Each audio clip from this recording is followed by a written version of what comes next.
العزة عنوان بجيوش تحترف النصر. قد كنا الفجر المنتصر والنور الهادي والبشرى. وزمان العزة عنوان بجيوش تحترف النصر. وحي ونبي وكتاب وجهاد سلام. وقلوب تحمل للدنيا هدي الإسلام. وحي ونبي وكتاب وجهاد سلام. وقلوب تحمل للدنيا هدي الإسلام. كتب التاريخ حكايتنا وحكى فخرا عن أمتنا. وزمان العزة في ثقة أهدى للكون رسالتنا. كتب التاريخ حكايتنا وحكى فخرا عن أمتنا. وزمان العزة في ثقة أهدى للكون رسالتنا. السلام عليكم ورحمة الله وبركاته. الحمد لله رب العالمين، والصلاة والسلام على أشرف المرسلين سيدنا محمد بن عبد الله النبي الأمين. اللهم صل وسلم على محمد وعلى آل محمد كما صليت وسلمت على إبراهيم وعلى آل إبراهيم، وبارك اللهم على سيدنا محمد وعلى آل سيدنا محمد كما باركت على سيدنا إبراهيم وعلى آل سيدنا إبراهيم في العالمين إنك حميد مجيد. وارض اللهم عن ساداتنا أبي بكر وعمر وعثمان وعلي، وعن الصحابة أجمعين، وعن التابعين وتابعيهم بإحسان إلى يوم الدين.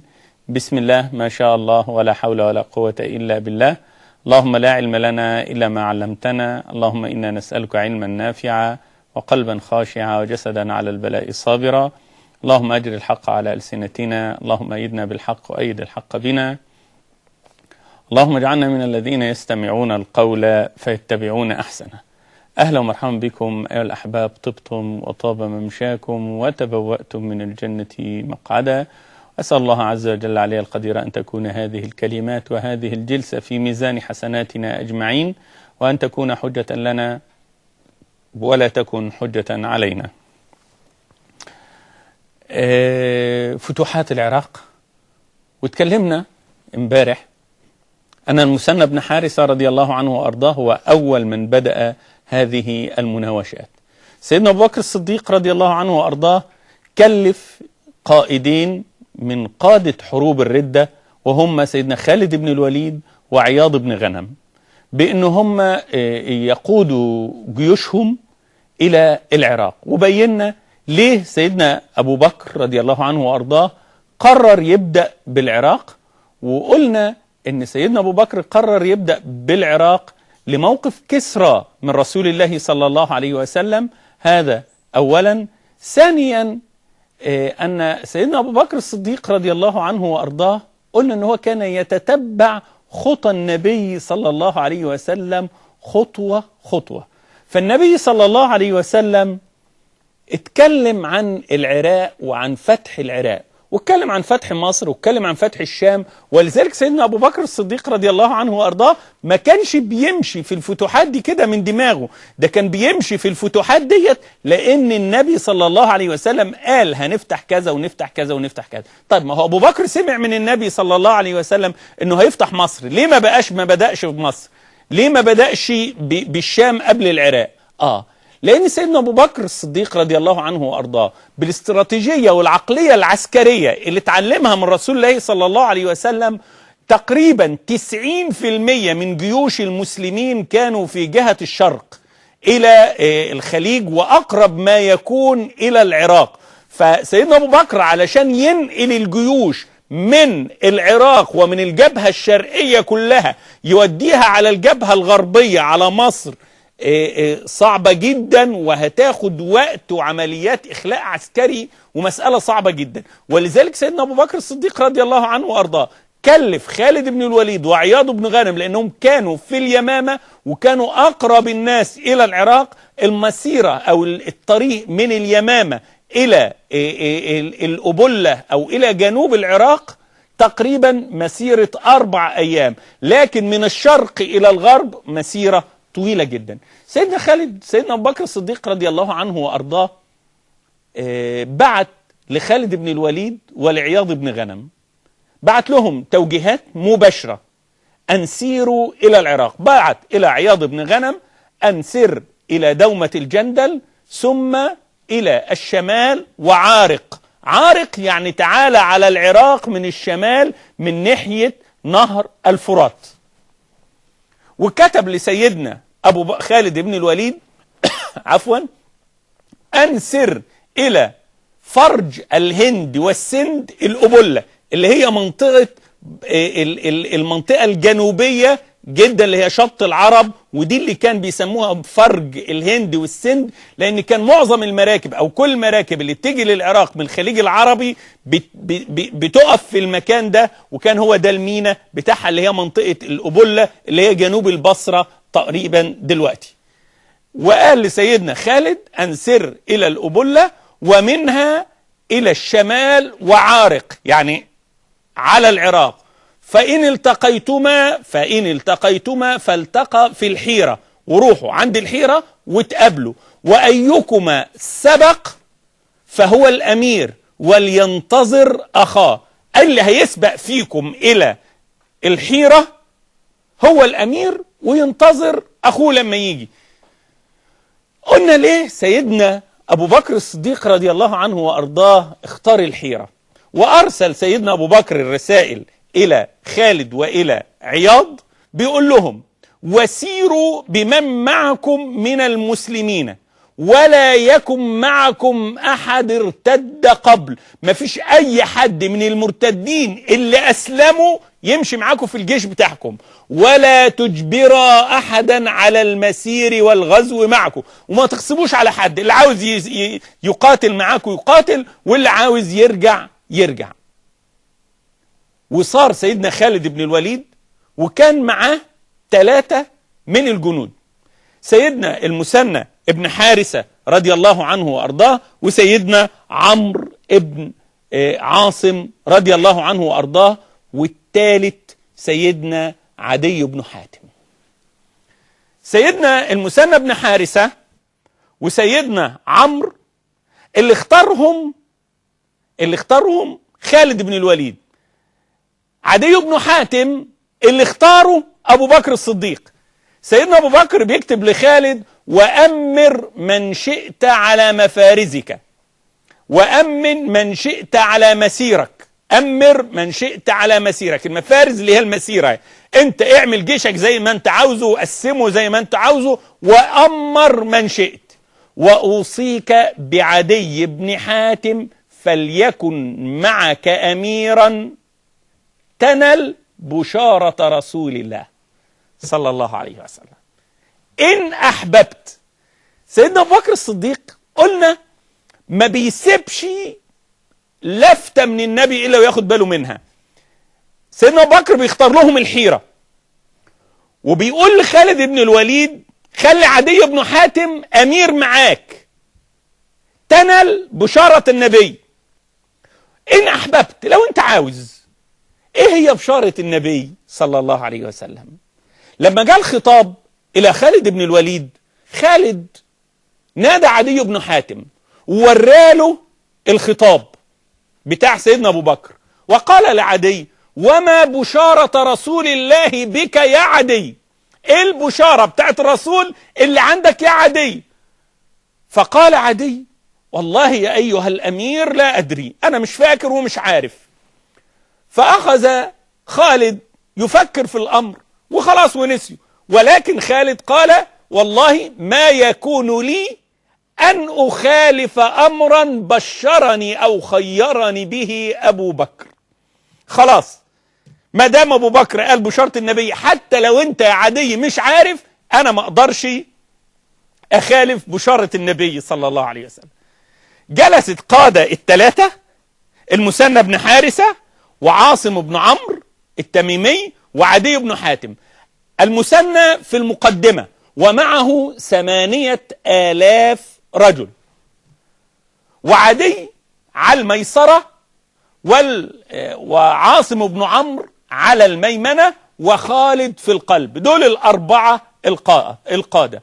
المثنى في المقدمة لأنه هو اللي عارف الطريق وهو أدرى الناس بهذا الأمر، وعدي وعاصم على الميسرة والميمنة وخالد في القلب، وقعدوا هم ال3 بيحطوا الخطة.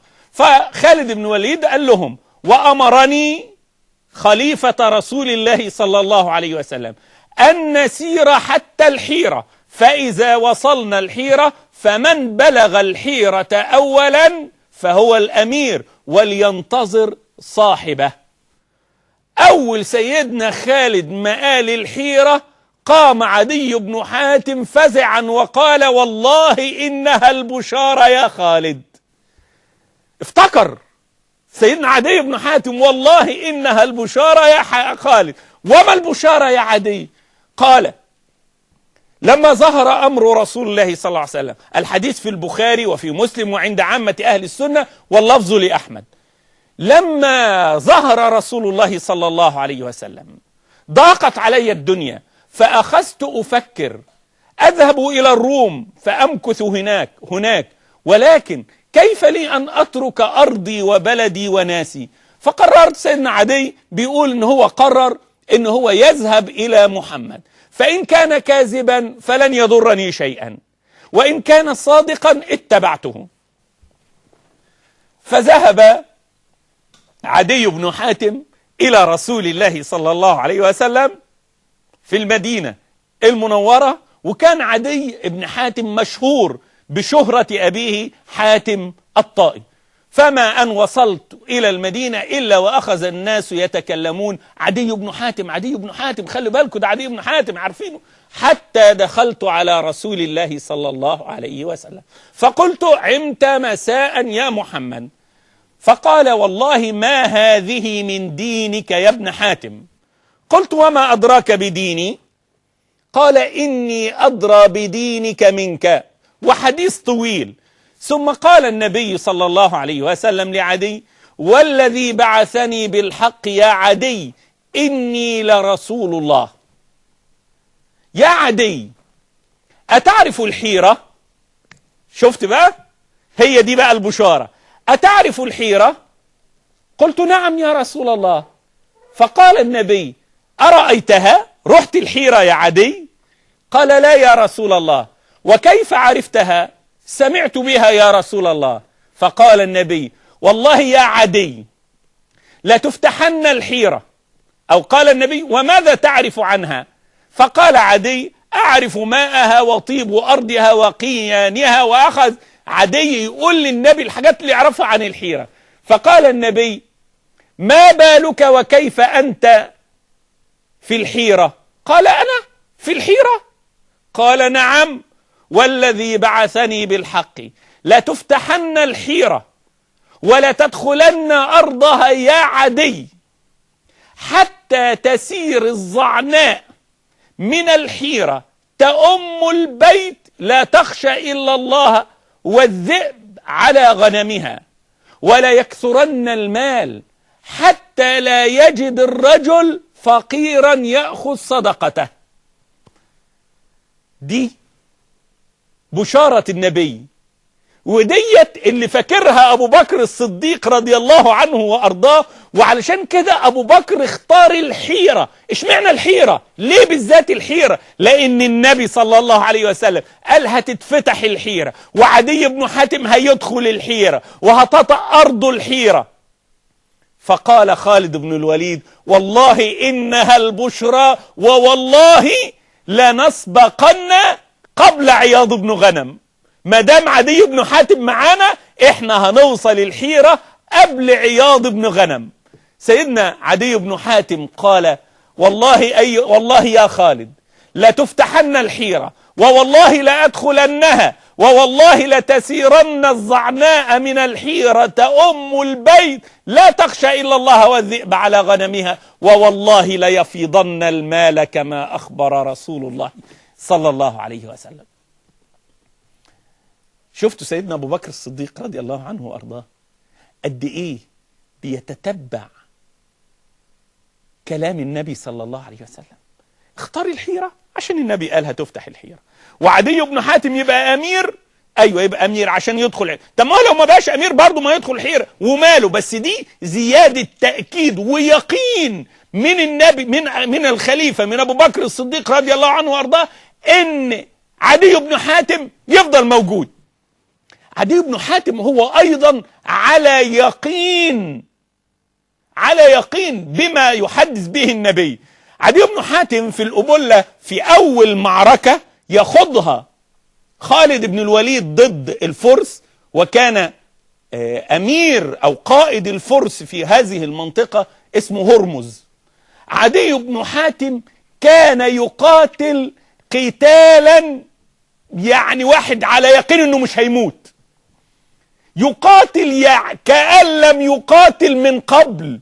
هم يقولوا كده: وقاتل عدي كأنما لم يقاتل من قبل، في الأبلة وفي ذات السلاسل وفي المزار وفي الأليس وفي كل المعارك قبل الحيرة عدي بيقاتل قتال مستحيل.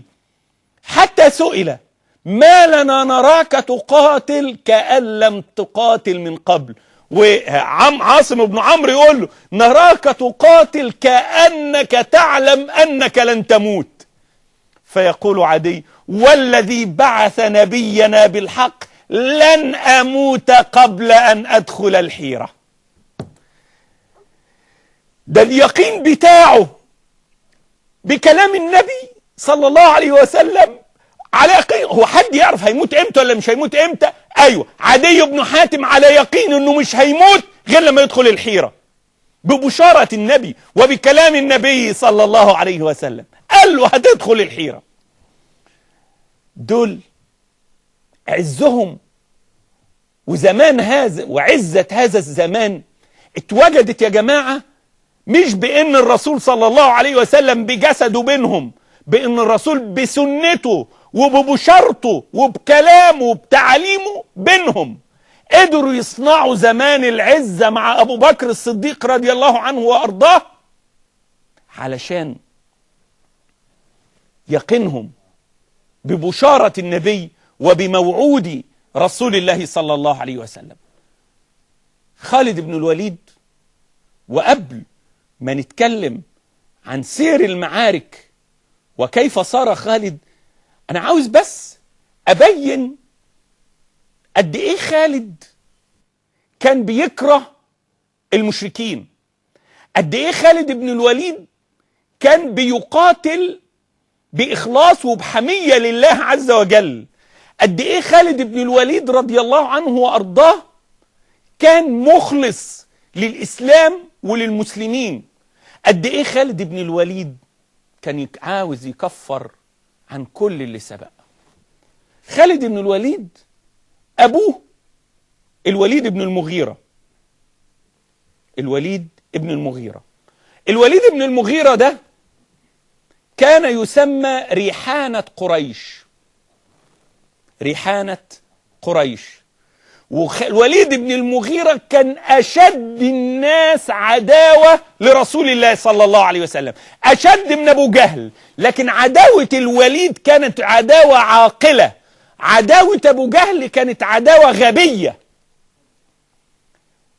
الوليد كان يسمى ريحانة قريش لأنه كان يكسو الكعبة سنة وقريش كلها تكسوها سنة. كل قريش بيلموا من بعض فلوس ويكسوا الكعبة، والوليد بن المغيرة كان لوحده بيكسوها سنة. وكان الوليد بن المغيرة تجبر عليهم وأراد أن يكسوها كل عام، هم أخذوا عليه واجتمعوا في دار الندوة وقرروا أن قريش كلها تنال هذا الشرف في سنة، والوليد ابن المغيرة يناله لوحده في سنة. الوليد بن المغيرة لما قريش أرادت ان هي تهد الكعبة علشان تجددها، كلهم خافوا من اللعنة وخافوا من الغضب وتشاءموا. اول واحد خد الفاس وضرب في جدار الكعبة كان الوليد بن المغيرة. كان عنده قلب ميت، قلب ما بيخافش من اي حاجة، اي حاجة. علشان كده ابنه خالد كان زي ابوه. الوليد بن المغيرة هو اللي اقترح على قريش انهم يروحوا لأبو طالب ويسلمهم محمد يقتلوه يدوا لأبو طالب عمارة بن الوليد ابن المغيرة علشان يخليه عنده او يقتله او يعمل فيه اللي هو عاوزه. بيتنازل عن ابنه الوليد بن المغيرة، بيتنازل عن ابنه عمارة علشان خاطر يقتل محمد. الوليد بن المغيرة هو اللي راح لأبو طالب وقال له لو أراد محمد ملك ملكناه، ولو أراد مالا أغنيناه، من فلوسي أنا هخليه أغنى مني، والله يا عم لو وضعوا الشمس في يميني والقمر في يساري. ده الوليد بن المغيرة. الوليد بن المغيرة هو اللي أرسل عمرو بن العاص وابنه عمارة بن الوليد إلى النجاشي علشان يسلمهم جعفر ابن أبي طالب ومن معه من المسلمين. هو ده الوليد بن المغيرة، هو ده أبو خالد بن الوليد. خالد بن الوليد نشأ في هذا البيت، وخالد بن الوليد ما كانش أكبر أولاد الوليد، لكن كان أحب أبناء الوليد إليه. كانوا بيسموا خالد لصيق الوليد، لصيق بأبوه، ما بيفرقوش أبدا. الوليد بن المغيرة كان أغنى أغنياء الجزيرة العربية، مش أغنى أغنياء قريش، أغنى أغنياء الجزيرة العربية. الوليد بن المغيرة أول بنك يتعامل بالربا وبالإقراض بالنظام البنكي في الجزيرة العربية. الوليد بن المغيرة كان عدد الإبل عنده 1000 بعير، مليون راس من الإبل ملك الوليد بن المغيرة. خالد بن الوليد نشأ في هذا الجو، نشأ مع هذا الأب اللي بيكره محمد صلى الله عليه وسلم. خالد بن الوليد لما بعث النبي كان عمر خالد بن الوليد على أصح الأقوال 25 سنة تقريبا. 25 سنة كان عمر خالد بن الوليد يوم بعثة النبي. في رواية 20، في رواية أكتر، أنا أرتاح إلى الرواية 25 أو 23. يعني خالد بن الوليد طوال 13 سنة اللي هو عمر اللي عاشهم الوليد بن المغيرة أبوه، كان بيشربه كره الإسلام وكره محمد صلى الله عليه وسلم. وما لقي المسلمون في غزو ولا قتال مثلما لقوا من خالد بن الوليد. خالد بن الوليد عمل في المسلمين اللي ما يعمل يوم أحد ويوم الخندق. يوم الخندق خالد بن الوليد يقول لهم دعوا لي كتيبة محمد، سيبوني أنا والسرية بتاعتي والكتيبة بتاعتي في مواجهة محمد، لا أقتلنه أو لا يقتلونني، مش راجع غير بمحمد. وكان فعلا المناوشات اللي حصلت كلها وعمرو بن ود والكلام ده كله، كل ده كان من جهة خالد بن الوليد رضي الله عنه وأرضاه. خالد بن الوليد يوم صلح الحديبية لما ذهب النبي صلى الله عليه وسلم للعمرة ومنعته قريش، الوحيد الذي جيش الجيش ووقف على مدخل مكة يقسم لا يدخلن محمد مكة عنوة أبدا، لا يمكن يدخلها.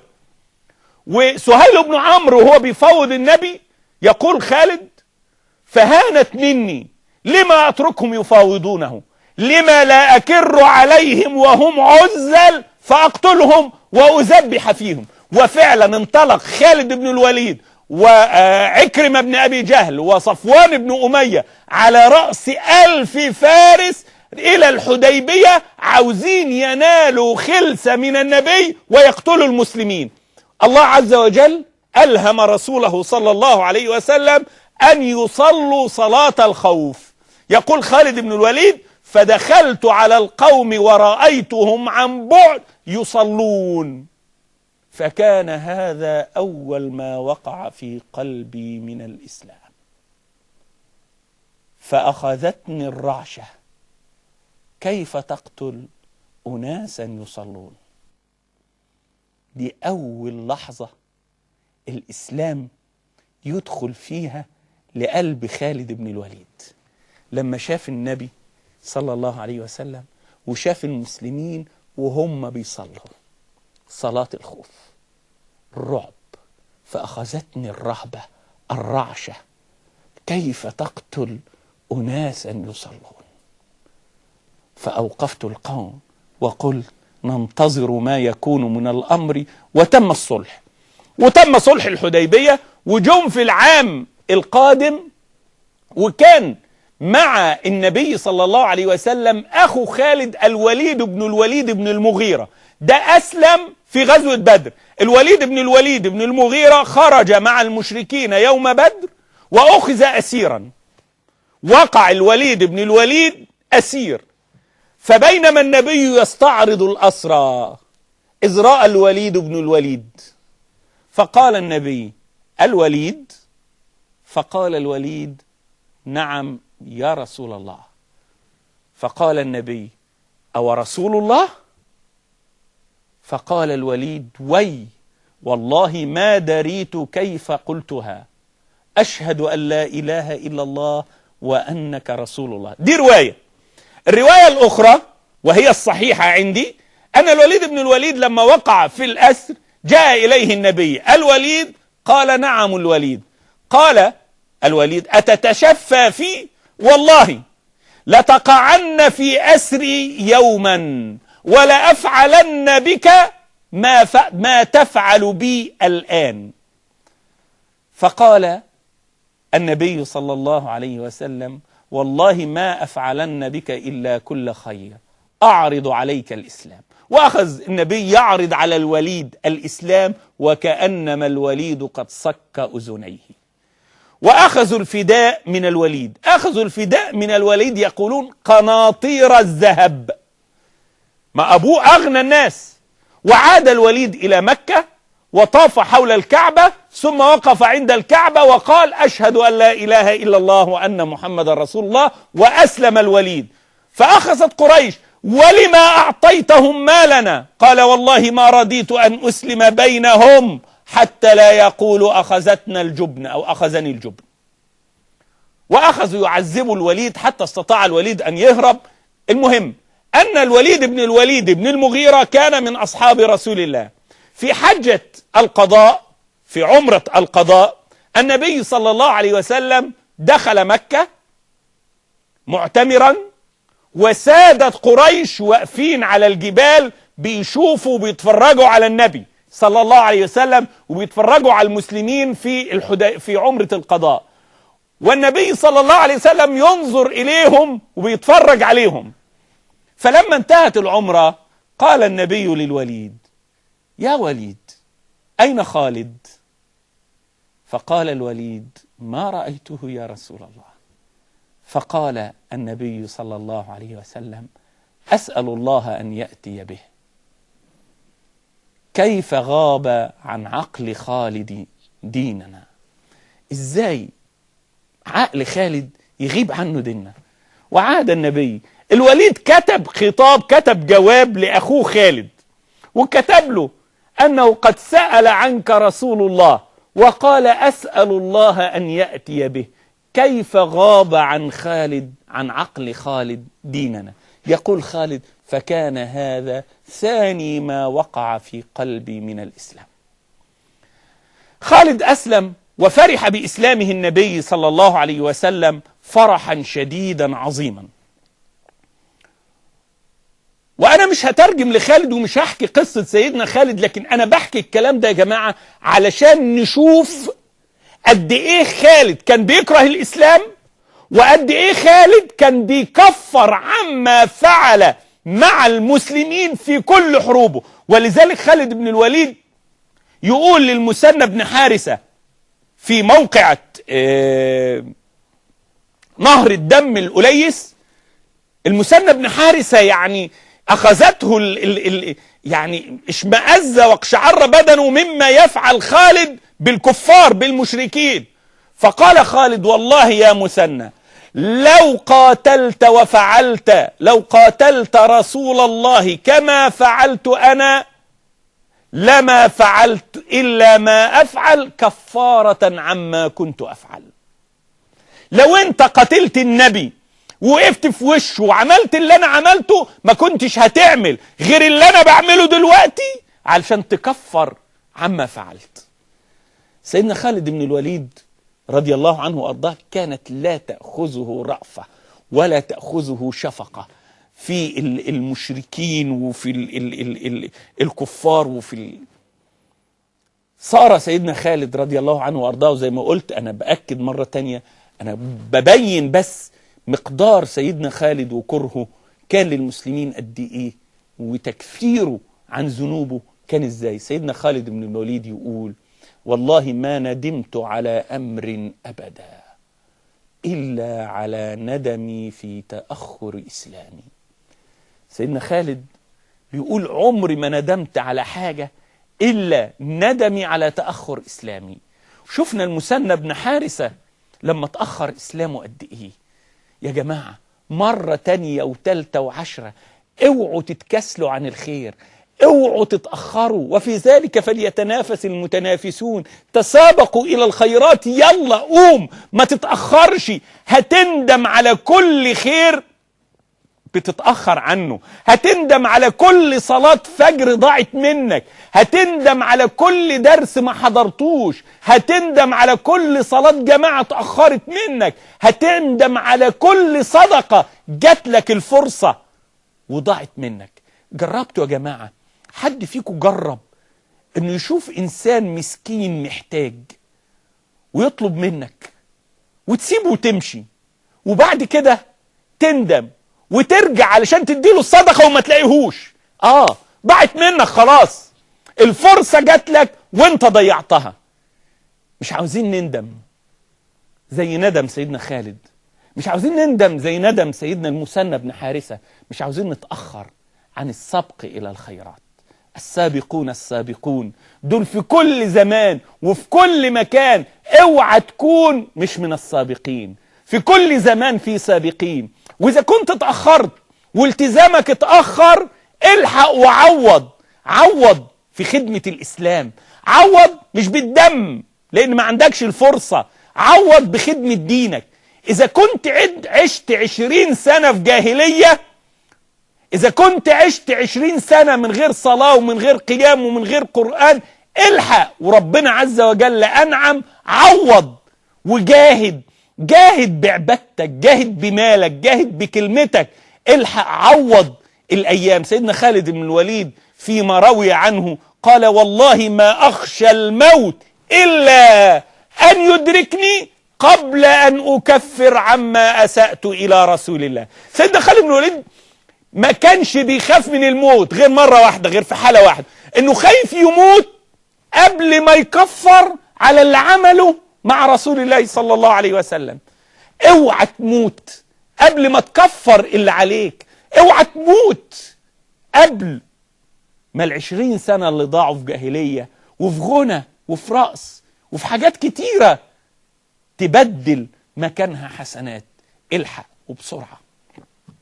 سيدنا خالد بن الوليد صار إلى العراق، على المقدمة المثنى بن حارثة في 8000، وعلى الميسرة سيدنا عدي بن حاتم، وعلى الميمنة سيدنا عاصم بن عمرو وهو في القلب. وأخذ سيدنا خالد، كان جيش سيدنا خالد كله 2000 واحد، 2000 واحد بعد ما سيدنا أبو بكر قال له: لا يقاتل معك من ارتد ولا يقاتل معك ولا تجبر الناس على القتال. فناس كتير رجعت المدينة لأن القتال ده على الندب ما هواش على العزم. ولكن سيدنا خالد أرسل إلى سيدنا أبو بكر الصديق إن الجيش بتاعي 2000، وجالي المثنى بن حارثة ب2000 تانيين يبقوا 4000، فأرسل لي مددا 4000 واحد. الناس كلها رجعت، أرسل مدد. فسيدنا أبو بكر أرسل القعقاع بن عمرو، وما أدراك من القعقاع. عمر بن الخطاب يقول لأبو بكر: أرسل إليك خالد يطلب المدد بعد أن انفض الناس من حوله، أترسل له رجلا؟ فيقول أبو بكر: يا عمر، سمعت رسول الله، هذه رواية، وفي رواية أنه هو مش من كلام النبي، ده من كلام أبو بكر، لا يهزم جيش فيه القعقاع. سيدنا أبو بكر في رواية يقول لعمر: لصوت القعقاع في الميدان أشد من 1000. ده راجل ب1000، أنا مش بعت له راجل واحد، أنا بعت له 1000 واحد. وهنشوف في سير المعارك كيف كان المقداد. القعقاع بن عمرو فعلا ب1000.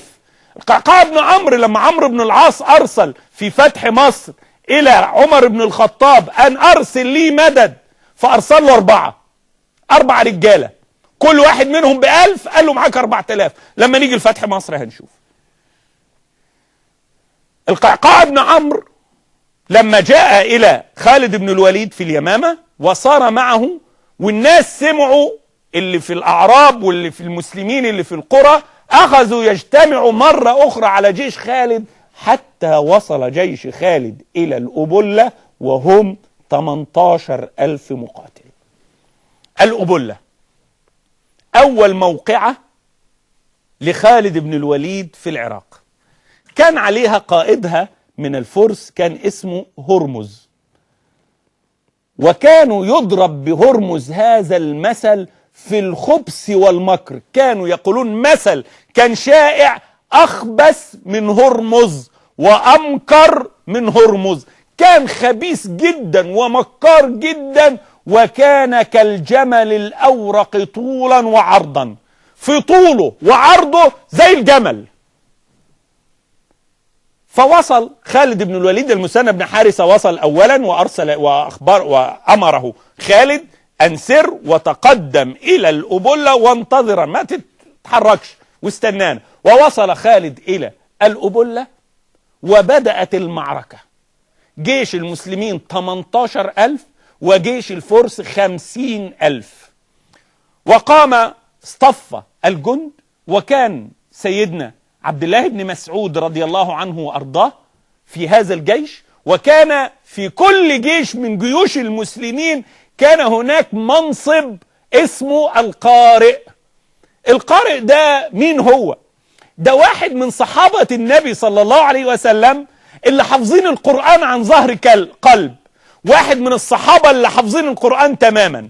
وكانت مهمته انه لما يصطف الجيش وقبل القتال، هذا القارئ يسير بين الصفوف يقرأ سورة الأنفال، يقرأ سورة الأنفال قبل القتال، ولا يصدر القائد أمره بالقتال إن لم يكن مضطرا حتى ينتهي القارئ من قراءة سورة الأنفال. وكان القارئ مع خالد بن الوليد رضي الله عنه وأرضاه سيدنا عبد الله بن مسعود رضي الله عنه وأرضاه. عبد الله بن مسعود النبي صلى الله عليه وسلم يقول: خذوا القرآن من 4، خذوا القرآن من 4. عبد الله بن مسعود وأبي بن كعب وزيد بن ثابت وسالم مولى أبي حذيفة. فكان عبد الله بن مسعود من ضمن ال4 اللي النبي قال خذوا القرآن من واحد من ال4 دول. عبد الله بن مسعود اصطف الجيش، ووقف عبد الله بن مسعود يقرأ سورة الأنفال. وكان دهيت أول مرة تسن هذه السنة. مين اللي سنها؟ عبد الله بن مسعود رضي الله عنه وأرضاه. جاء عبد الله بن مسعود إلى خالد بن الوليد وأصر إليه: يا خالد، هلا أشير عليك؟ قال: أشر يا صاحب رسول الله. فقال عبد الله بن مسعود: أرى كثيرا من الناس تأخذهم الرجفة من الفرس، فهلا أمرتني أو فهلا أذنت لي أن أثبت قلوبهم بالأنفال أقرأها بينهم؟ الناس كتير من الناس لسه حديثي عهد بإسلام وما قتلوش قبل كده الفرس، والفرس دول بالنسبة للمسلمين للعرب كانوا حاجة يعني ضخمة جدا، والناس بعضهم خايف. خليني أثبت قلوبهم يا خالد. بإيه يا عبد الله بن مسعود؟ أقرأ بينهم الأنفال. فقال خالد بن الوليد: نعم الرأي ما ترى يا صاحب رسول الله، هجر به، هجر يعني علي صوتك قوي. فأخذ عبد الله بن مسعود رضي الله عنه وأرضاه يقرأ الأنفال بين المسلمين في الصفوف. فلما انتهى عبد الله بن مسعود من قراءة الأنفال، نادى خالد بن الوليد: إلي يا هرمز رجل لرجل، تعالى لي يا هرمز، اطلع لي راجل لراجل وتعالى نتبارز. هرمز كان راجل خبيث جدا، زي ما قلت لكم، أخبث من هرمز وأمكر من هرمز. فقال لجنوده وللقادة معه: ما ترون؟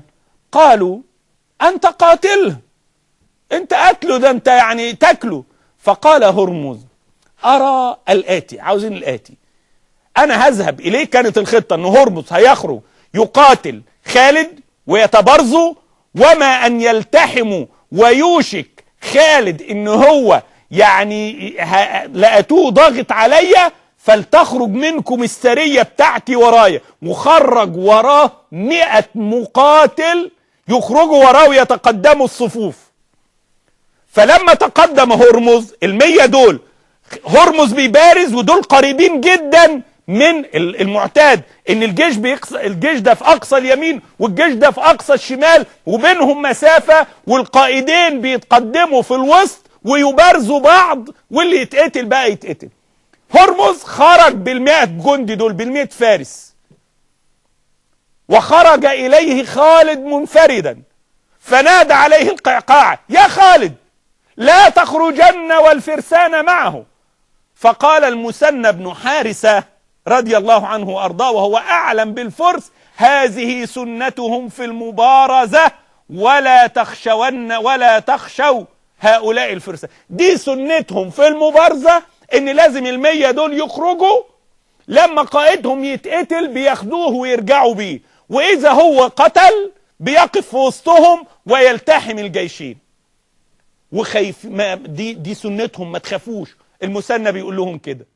لكن هرمز كان قد اتفق معاهم ان هم بمجرد ما يديهم اشارة هم يهجموا على خالد 100 واحد. وتقدم خالد وأخذ يبارز هرمز. فماذا كان؟ وكيف كان النصر؟ وكيف كانت الدولة؟ هل جرح خالد؟ هل فر هرمز؟ ماذا فعل هؤلاء 100 بخالد؟ وماذا كان أمر خالد معهم؟ هذا ما نراه في الغد إن شاء الله. أترككم في رعاية الله وأمنه، والسلام عليكم ورحمة الله وبركاته.